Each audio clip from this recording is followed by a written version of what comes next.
Subhanallah walhamdulillah wa la ilaha illallah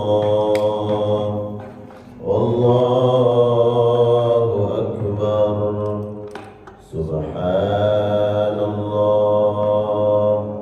walhamdulillah wa la ilaha illallah wallahu akbar. Subhanallah walhamdulillah wa la ilaha illallah wallahu akbar. Alhamdulillah, alhamdulillahilladzi bi ni'matihi tatimmu shalihat. Asyhadu an la ilaha illallah wahdahu la syarika lahu wa asyhadu anna Muhammadan abduhu wa rasuluh. Allahumma salli wa sallim wa barik wa karrim ala hadha an-nabiyil karim wa ala alihi wa ashabihi wa man sara ala nahjihi wa istanna bi sunnatihi ila yaumiddin, amma ba'du. Qala Allah ta'ala wa huwa asdaqul qailin, a'udzu billahi minasy syaithanir rajim. Qalu subhanaka la ilma lana illa ma 'allamtana innaka antal alimul hakim. Allahumma 'allimna ma yanfa'una wanfa'na bima 'allamtana wa zidna 'ilma wa aslih lana shu'unana kullaha wa la takilna ila anfusina tarfata 'ain. Allahumma inna na'udzu bika min 'ilmin la yanfa' wa min qalbin la yakhsha wa min du'a'in la yustajabu lahu. Amin ya Allah ya Rabbal Alamin. Apa kabar semuanya jemaah? Alhamdulillah Rabbil Alamin. Yang sehat semoga senantiasa dijaga kesehatannya, diberkahi umurnya, dimudahkan segala urusannya. Kalau ada keluarga yang sakit, semoga Allah angkat penyakitnya, Allah berikan kesabaran, Allah balas dengan balasan terbaik pahala dari Allah Subhanahu wa ta'ala. Kita bersyukur kepada Allah di pagi hari ini. Alhamdulillah Allah hantarkan kita, Allah pertemukan kita di majelis ini sama-sama untuk tawassul bil haqqi wa tawassul bis sabri, sama-sama untuk meningkatkan iman dan ilmu kita, dan semoga Allah redha dengan segala ibadah kita, wabil khusus di pagi hari ini. Amin ya Allah ya Rabbal Alamin. Salawat dan salam tercurah limpahkan untuk kekasih kita Nabi Muhammad sallallahu alaihi wasallam, kepada keluarga dan seluruh sahabat-sahabat beliau. Kita berdoa mohon kepada Allah semoga insyaallah kita kelak semua mendapatkan syafaat daripada Nabi Muhammad sallallahu alaihi wasallam, masuk surga tanpa hisab, masuk surga tanpa azab bersama seluruh anak keturunan kita. Amin ya Allah ya Rabbal Alamin.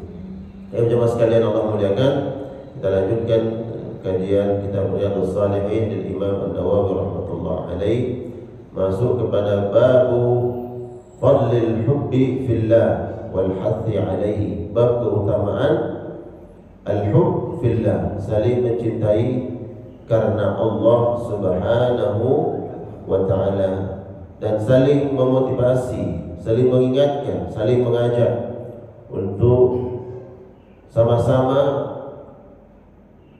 mengingatkan diri kita dan saudara-saudara kita. Kita diikat oleh Allah Subhanahu wa ta'ala dengan kalimat la ilaha illallah Muhammadur Rasulullah. Kemudian kita hidup di atas kalimat itu, mati di atas kalimat itu, dan saling mencintai karena panggilan kalimat tauhid, bersaudara karena sesama kaum muslimin, dan saling mencintai karena Allah Subhanahu wa ta'ala.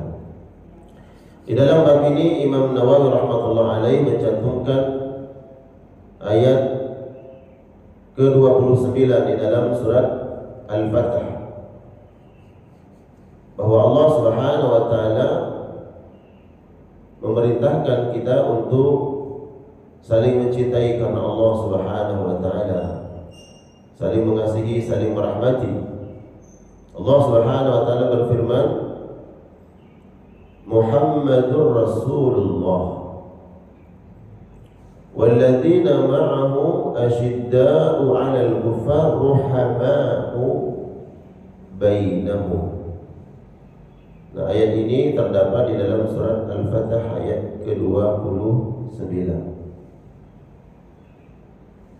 Muhammadur Rasulullah, Muhammad itu adalah utusan Allah, Rasul.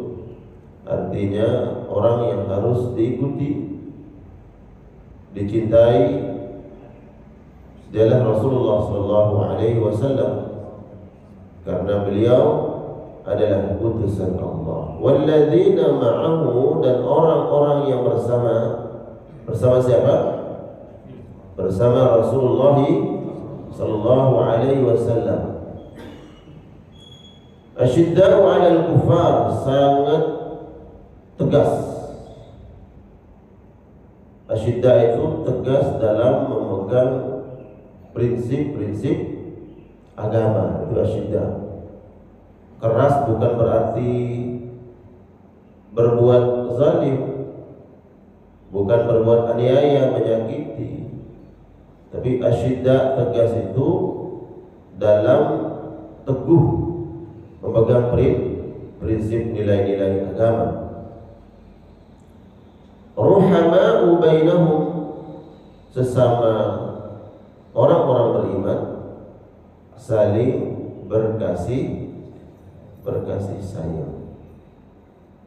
Nah, walladzina ma'ahu, yang dimaksud dengan orang-orang yang bersama Nabi Muhammad itu dijelaskan dalam kitab-kitab tafsir. Yang pertama maksudnya adalah as-sahabah, yaitu sahabat-sahabat Nabi Muhammad sallallahu alaihi wasallam yang hidup sezaman dengan Nabi, berjumpa, bertemu, melihat Nabi Muhammad sallallahu alaihi wasallam dan mengimani Rasulullah sebagai utusan Allah. Itulah para sahabat. Nah, di antara para sahabat ini Allah sebutkan ruhama'u bainahum, mereka saling mengasihi, saling menyayangi satu sama lain di antara mereka. Kalaupun ada mungkin pertikaian, ya, kesalahpahaman, tapi ketika mereka diingatkan untuk kembali kepada kitabullah, kepada Al-Quran, kembali kepada sunnah-sunnah Nabi Muhammad SAW, maka hati-hati mereka penuh dengan Al-Quranul Karim dan sunnah-sunnah Nabi, bukan dipenuhi oleh rasa ego, tidak dipenuhi oleh rasa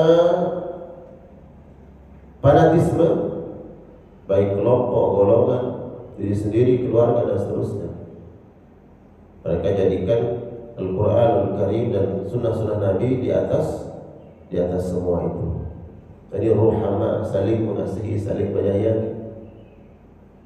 Maka kemudian kalau kita baca ayat ini dan Allah sampaikan bagaimana para sahabat dulu satu sama lain saling mencintai, saling menyayangi, maka sejatinya kita harus mengikuti,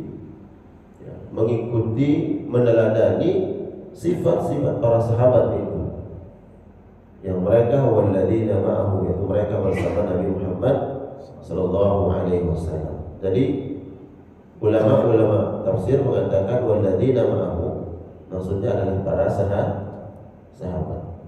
Kemudian dijelaskan juga lebih umum walladzina ma'ahu, dan orang-orang yang bersama Nabi adalah seluruh umat Nabi Muhammad, walaupun tidak pernah bertemu dengan Nabi, tidak berjumpa dengan beliau, tapi mengimani Nabi Muhammad sallallahu alaihi wasallam sebagai Rasulullah.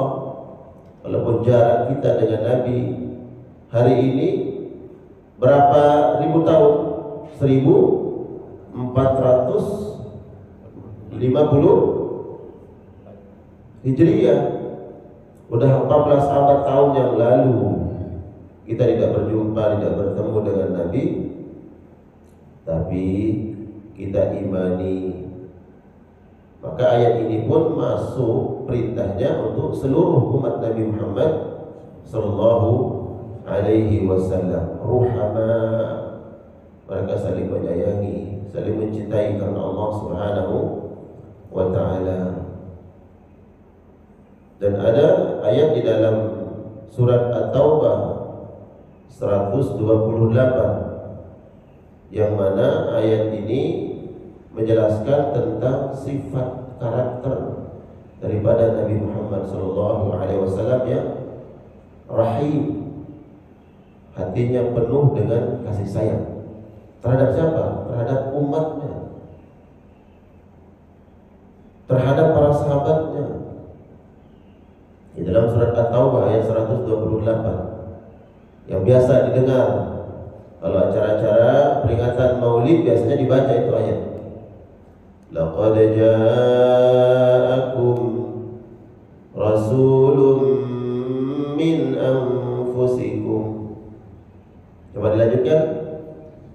Azizun 'alaihi ma 'anittum harisun 'alaikum bil mu'minina raufur rahim. Laqad ja'akum rasulun min anfusikum, telah datang seorang nabi kepada kalian, seorang rasul yang diutus oleh Allah untuk menyampaikan agama ini kepada kalian. Min anfusikum, dari golongan kalian sendiri, jadi golongan manusia. Makanya para nabi, para rasul itu diutus oleh Allah dari bangsa manusia, bukan dari bangsa jin. Justru bangsa jin itu mengikut syariat manusia, karena para nabi, para rasul diutus dari bangsa manusia. Akan ada dalam Al-Quran surat Al-Jin menceritakan para jin itu mendengarkan dakwah nabi. Setelah itu sudah mereka bertebar di atas muka bumi untuk menyampaikan agama Allah. Yang mana Rasul disebutkan oleh Allah azizun 'alaihi ma 'anittum.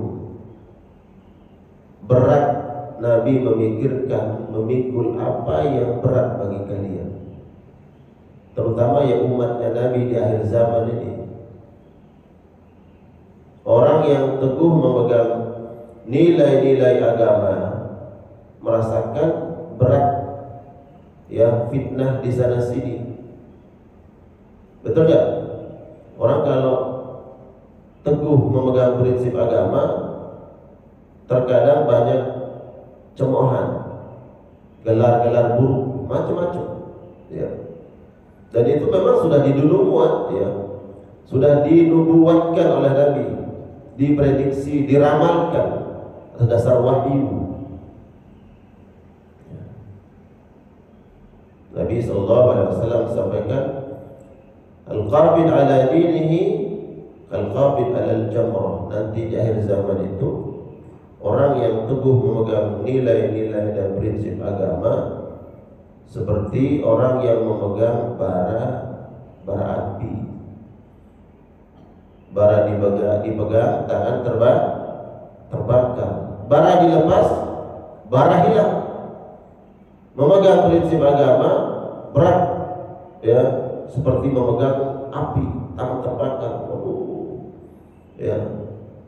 Tapi kalau kita lepas, baranya hilang, agama lepas. Itu fitnah. Ya.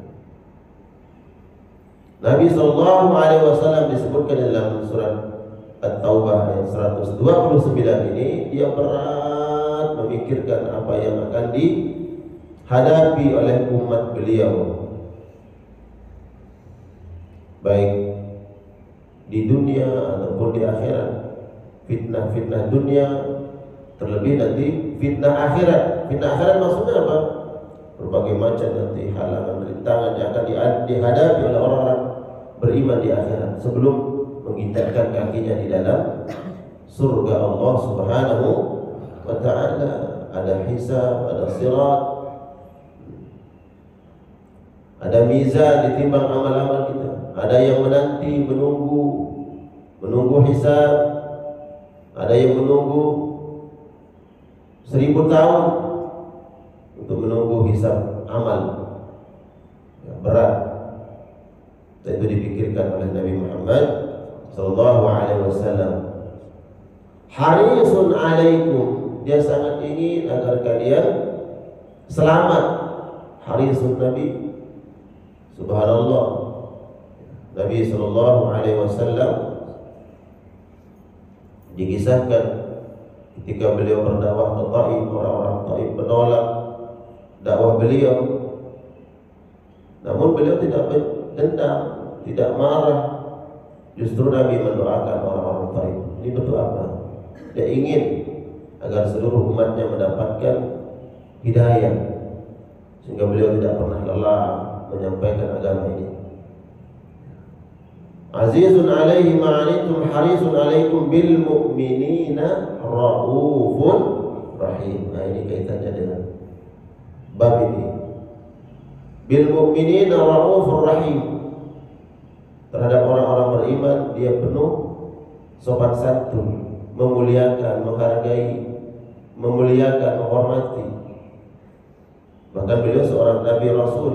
Ibarat kata beliau ini pimpinan dari segala bentuk pimpinan, ya, terhadap sahabatnya, terhadap rakyatnya, terhadap keluarganya, bersopan santun dan berkasih sayang. Kasih sayang Nabi Muhammad sallallahu alaihi wasallam. Nah, sifat orang-orang yang bersama Nabi, yaitu para sahabat dan secara umum adalah seluruh kaum muslimin umat Nabi Muhammad, ruhama'u bainahum, saling memuliakan, saling mengasihi, saling mencintai karena Allah Subhanahu wa ta'ala. Dan banyak kita temukan hadis-hadis Nabi yang memberikan kabar gembira bagi siapa saja yang saling memuliakan satu sama lain dalam hidup ini, saling mencintai karena Allah Subhanahu wa ta'ala. Nah, ibarat satu tubuh, ya, ibarat satu tubuh. Kaum muslim ini ibarat satu tubuh.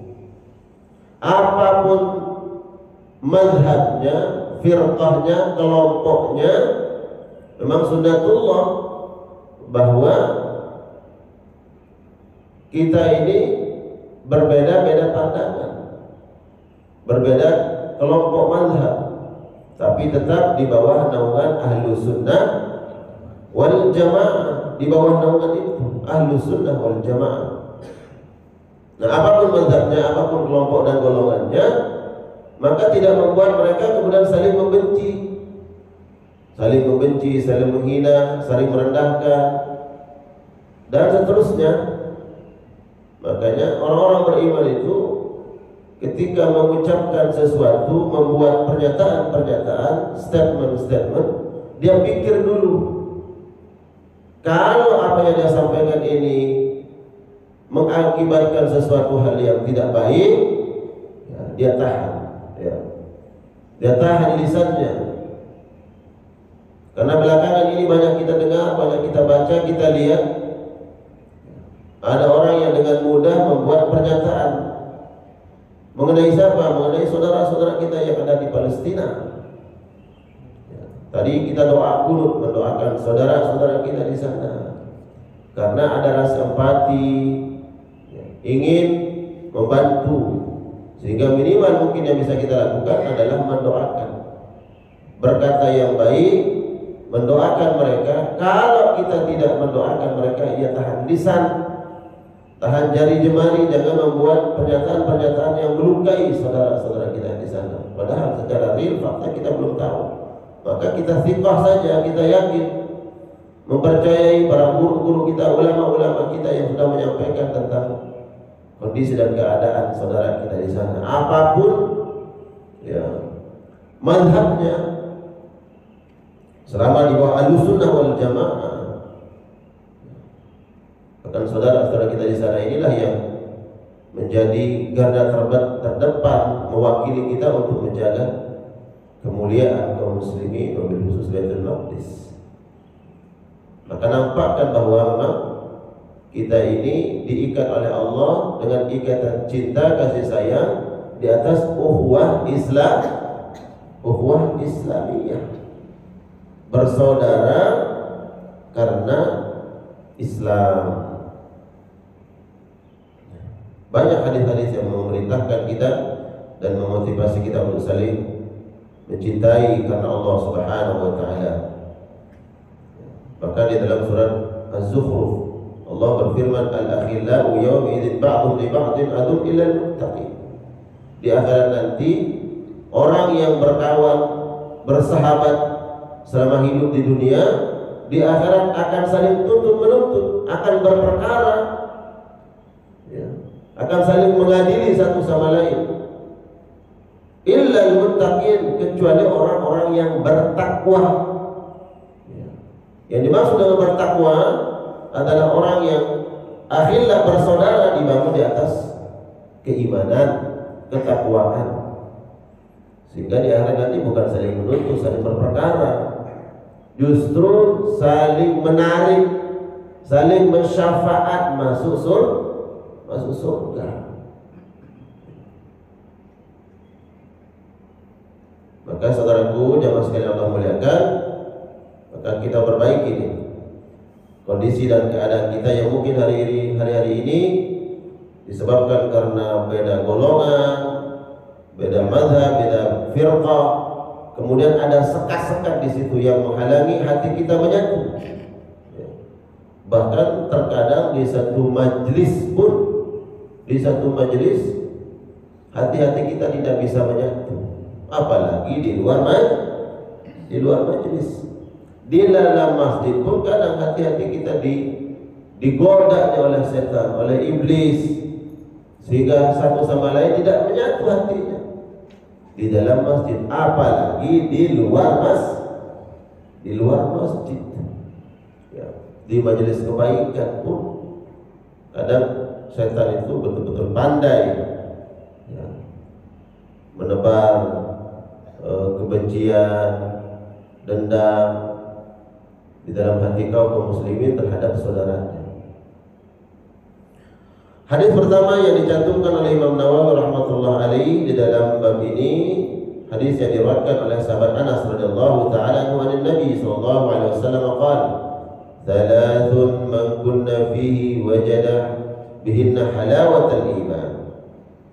Ada 3 perkara yang mana apabila 3 perkara ini ada pada diri seseorang, maka orang tersebut akan menikmati dan merasakan manisnya halawatul iman, manisnya iman.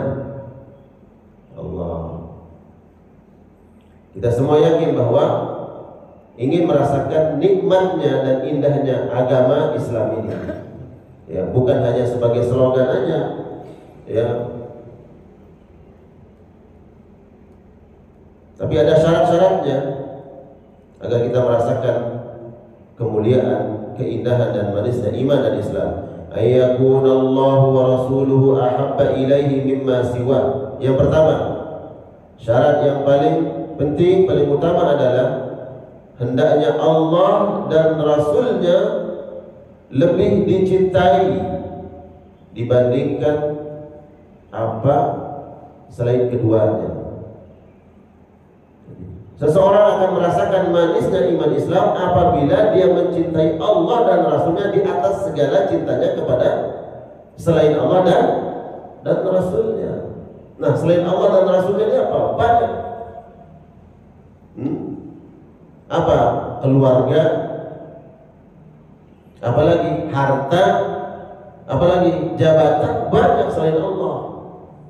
Yang kadang selain Allah ini yang memenuhi hati, yang memenuhi kalbu. Jadi apa yang memenuhi hati ini, inilah yang menguasai hati. Kalau dunia yang memenuhi hati, berarti dunia yang menguasai. Tapi kalau Allah dan Rasulnya yang memenuhi kalbu, hati orang-orang beriman, maka apapun perintah Allah, perintah Rasulnya, maka dengan penuh kenikmatan, penuh kesenangan, kebahagiaan, tunduk patuh dilaksanakan. Ya. Makanya ada ungkapan yang mengatakan, dapatkan Allah, kita akan mendapatkan segala-galanya. Hilang Allah, maka hilang segala-galanya. Jadi pertama, agar kita merasakan manisnya iman Islam ini, cinta kepada Allah dan Rasulnya di atas segala-galanya. Ya, aktualisasinya kan ini teks hadisnya begini. Kita paham kalimatnya, tapi dalam menerapkan, ya, seperti apa wujud menerapkan bahwa cinta Allah dan Rasulnya di atas segala-galanya, itu kan yang penting. Ya.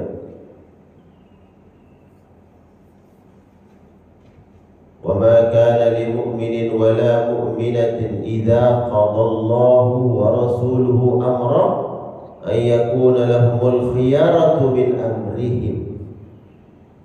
Tidak pantas, tidak layak orang-orang yang sudah mengiklankan dirinya, menyampaikan bahwa dia beriman kepada Allah dan Rasulnya, kemudian apabila Allah dan Rasulnya memerintahkan sesuatu, kemudian dia memilih perkara-perkara yang lain selain perintah Allah dan Rasulnya.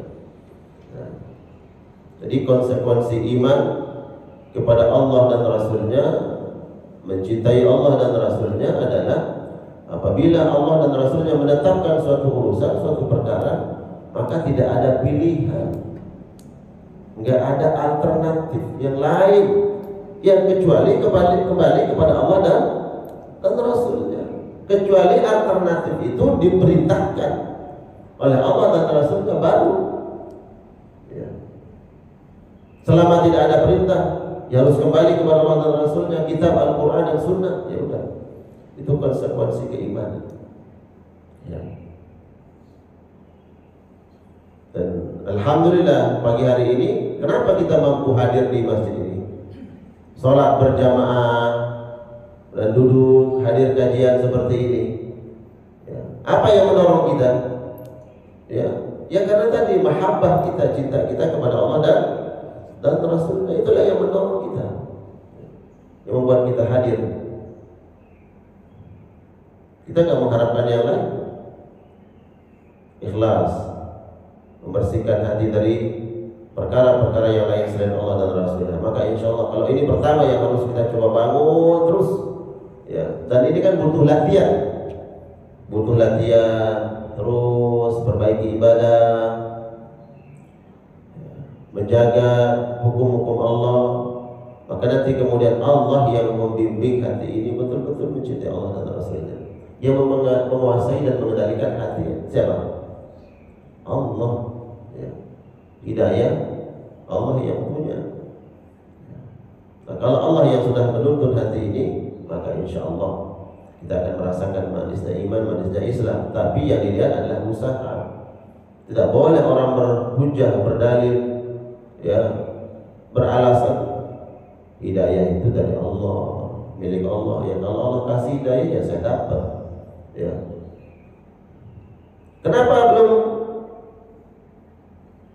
melaksanakan kebaikan-kebaikan? Dia mengatakan saya belum dapat hidayah. Jadi kalau ada orang mengatakan seperti ini, diterima nggak ucapannya? Saya belum dapat hidayah. Atau seorang perempuan orang akil balik, kenapa belum berkerudung? Kenapa belum berhijab? Saya belum dapat hidayah. Diterima nggak dalilnya? Ya, ujiannya diterima. Hidayah itu harus dicari. Sama seperti orang duduk di rumah. Kenapa kau tidak bekerja? Kenapa nggak berusaha mencari rezeki? Dia bilang apa? Rezeki itu adalah dari Allah. Allah yang tentukan. Ya. Secara hukum kauniyah, ya, maka ada usaha. Walaupun memang kita tidak menuhankan usaha, tapi perintah usaha itu ada di dalam Al-Qur'anul Karim. Ketika orang berusaha, berarti dia sedang melaksanakan perintah Allah. Tetap hatinya semua adalah milik Allah Subhanahu wa ta'ala. Kita tidak akan pernah mendapatkan sesuatu kecuali atas izin dan kehendak Allah. Ya, seberat apapun, sekuat apapun, ya, seseorang berjuang mencari sesuatu, kalau Allah tidak izinkan dan takdirkan, tidak akan dapat. Tapi Allah perintahkan fa'atba'a sababa, termasuk hidayah. Makanya kemudian orang keluar, ya, menuntut ilmu, ya, meninggalkan kampung halaman untuk mendapatkan ilmu, bagian dari usaha untuk memperkuat diri, ya, memperkuat hidayah, memperkuat ilmu. Jadi yang pertama adalah ayyakunallah wa rasuluhu ahabba ilaihi mimma siwa. Cinta kepada Allah dan Rasulnya lebih tinggi, lebih besar dibandingkan cinta kepada selain keduanya. Wa ayyuhibbal mar'a, nah, dan dia mencintai orang lain, menyayangi saudaranya, la yuhibbuhu illa lillah, kecuali karena Allah Subhanahu wa taala. Masih ingat pertemuan kajian bulan yang lalu di majelis ini disampaikan bahwa ada malaikat yang diutus oleh Allah Subhanahu wa taala untuk menyampaikan bahwa Allah mencintai orang ini. Langsung diutus malaikat oleh Allah, sampaikan bahwa aku mencintai dia. Apa sebabnya? Karena dia keluar rumah ingin menziarahi sahabatnya, menziarahi, mengunjungi temannya, yang teman ini dia cintai semata-mata karena Allah. Dia ingin kunjungi, bukan karena sesuatu hal. Apakah ada hutang kata malaikat? Tidak ada. Apakah ada sesuatu yang harus kamu bayar, harus kamu tunaikan? Tidak ada. Atau ada sesuatu yang kamu tagih dari saudaramu itu? Tidak ada. Aku mencintai dia karena Allah. Maka malaikat itu mengatakan, saya ini malaikat diutus oleh Allah untuk menyampaikan kepadamu bahwa Allah mencintai kamu sebagaimana engkau mencintai saudaramu. Allah.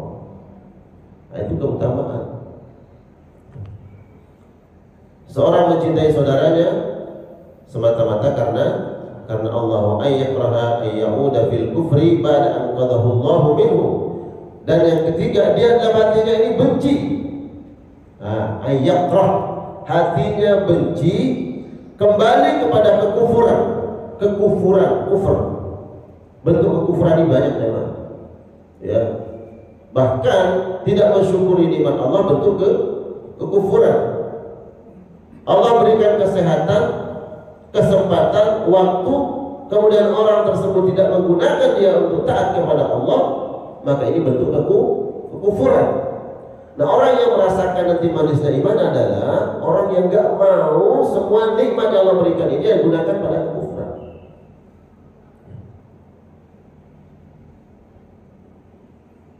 Jadi dia benci melakukan kekufuran setelah Allah menyelamatkan dia darinya. Setelah Allah berikan hidayah, Allah berikan kebaikan, dia tidak ingin tinggalkan kebaikan ini. Ya. Dia benci kembali kepada, oh dulu saya sering meninggalkan sholat. Sekarang dia jaga sholatnya, dia benci meninggalkan sholat. Oh dulu dia sering meninggalkan sholat berjamaah di masjid.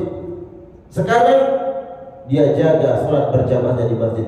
Dia benci kembali kepada habitnya yang dulu, kebiasaannya dulu. Kebiasaan dulu sholat di rumah, nggak pernah berjamaah di masjid. Dia benci lakukan itu. Apa sebab? Karena Allah sudah berikan hidayah, Allah berikan kebaikan, melaksanakan perintah-perintah Allah. Dulu dia sering bermuamalah dengan muamalah-muamalah yang haram. Ya. Setelah dia diberikan hidayah oleh Allah, dia kemudian meninggalkan segala bentuk muamalah, interaksi yang haram.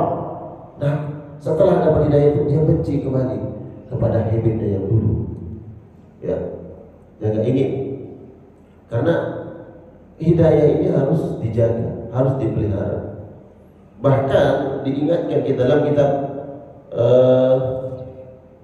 At-Tadhkirah dari Imam Al-Qurtubi itu dijelaskan, selama kita masih hidup, ya, maka potensi kita disesatkan, dijerumuskan oleh iblis dengan bala tentaranya untuk kembali kepada kekufuran itu masih ada ruang, masih ada peluang.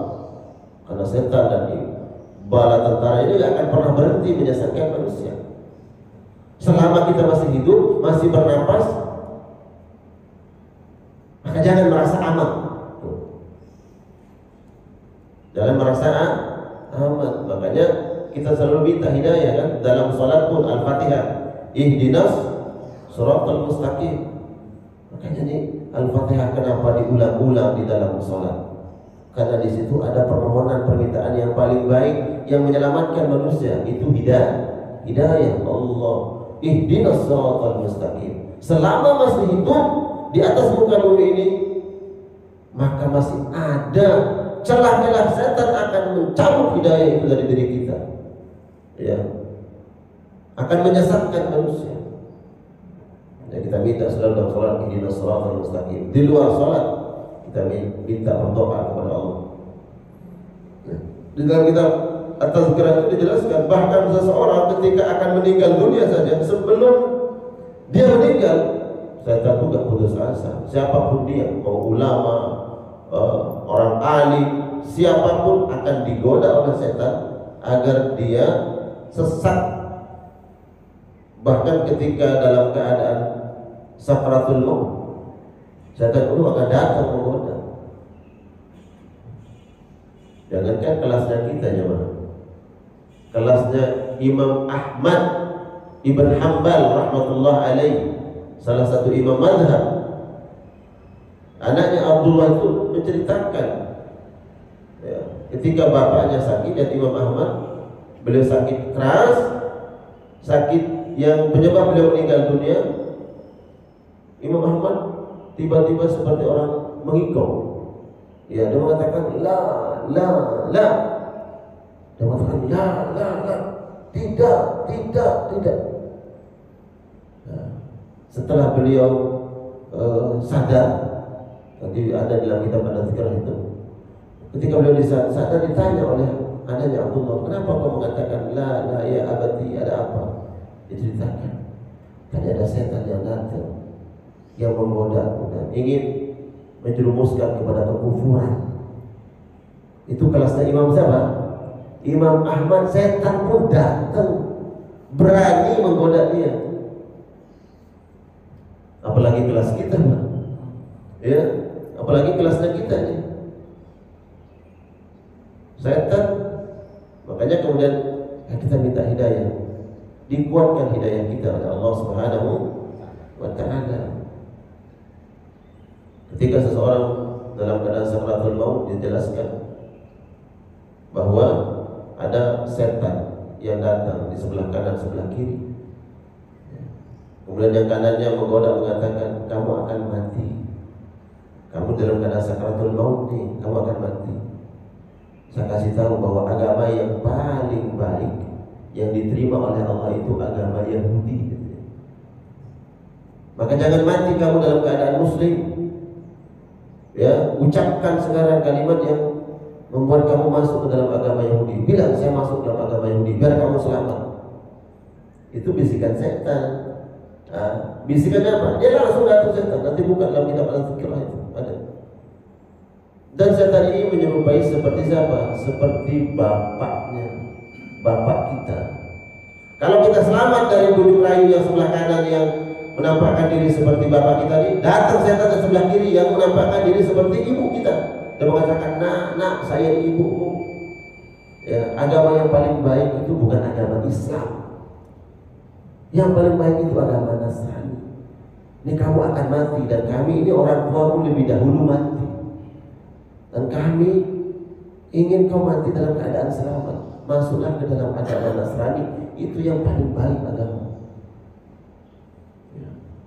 Nah, kalau kita selamat dari gangguan dua ini, ya, inilah yang dimaksud oleh Allah Subhanahu wa Ta'ala di dalam Al-Quran. Rabbana la tuzigh qulubana ba'da idh hadaitana wa hab lana min ladunka rahmah innaka antal wahhab. Rabbana la tuzigh qulubana, ya Allah, jangan sampai hati kami ini tergelincir semasa hidup, ya, dari akil balik sampai menjelang sakaratul maut ini.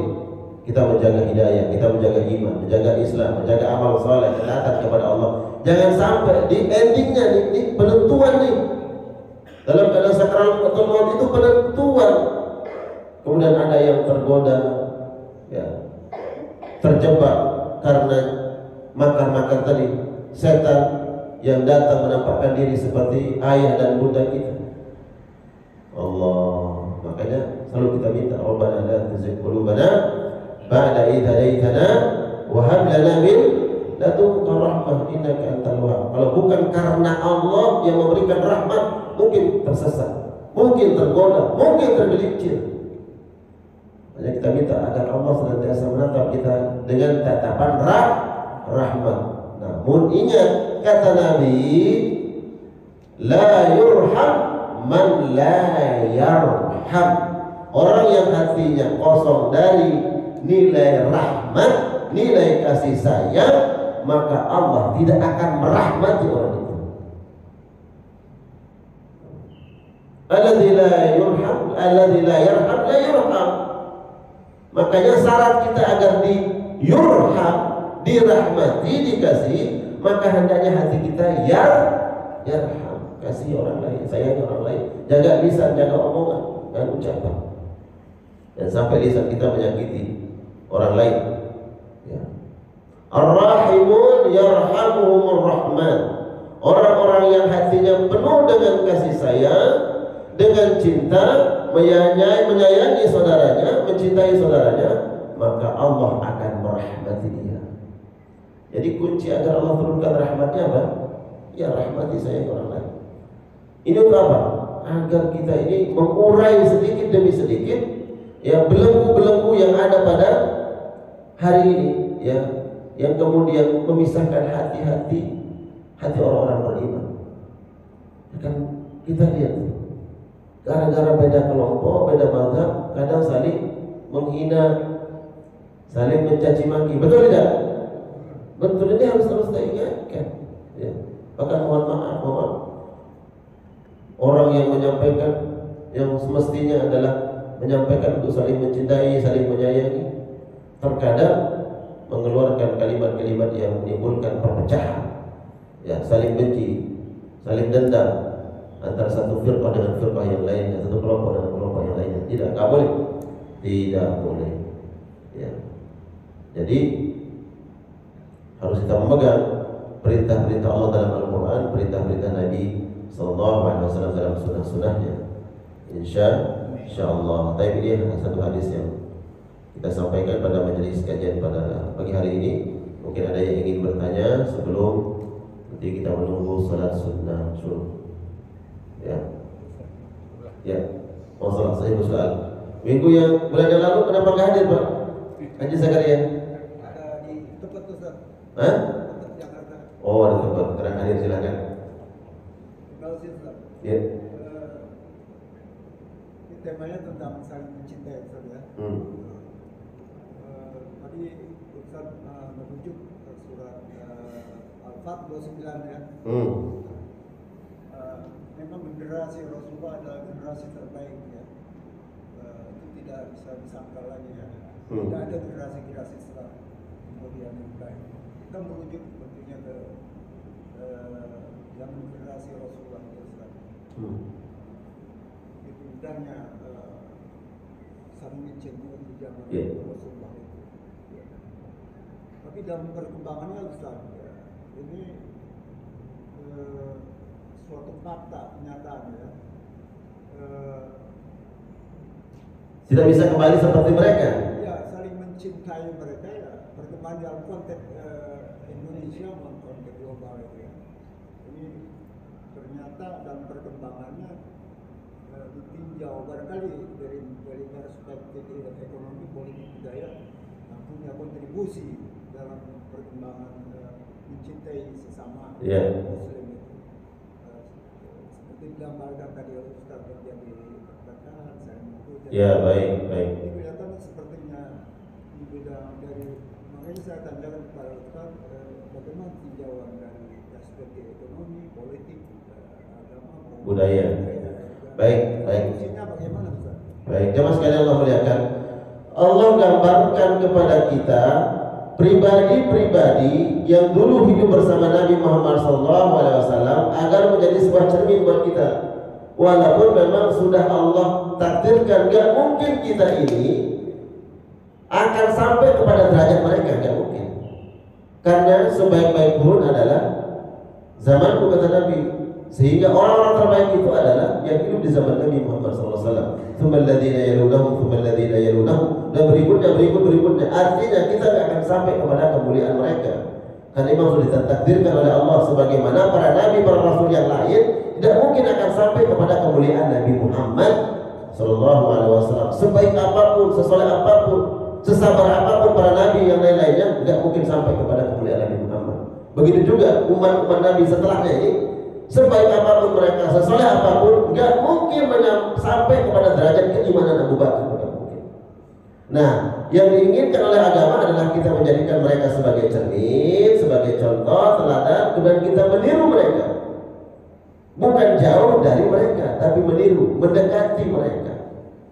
Nah, kenapa sekat-sekat yang membuat kita tadi terpisah, ya, tidak saling memperdulikan, bahkan merasa satu sama lain lebih mulia?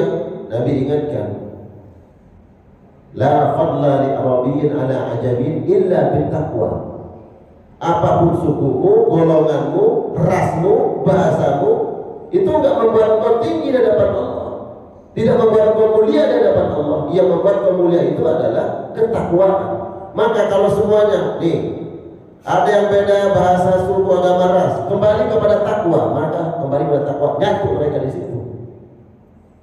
Tapi kalau mereka tinggalkan takwa, ya, patokan mereka adalah golongan, kelompok, ras, maka mereka akan semakin jauh. Maka mereka akan semakin jauh. Maka akan kita mendekat itu, titiknya adalah takwa, kembali kepada Allah, Al-Quran, Sunnah. Jadi Pak Haji Zakaria, kita nggak mungkin sampai kepada derajat para sahabat tadi, tapi kita jadikan mereka sebagai teladan, sebagai contoh.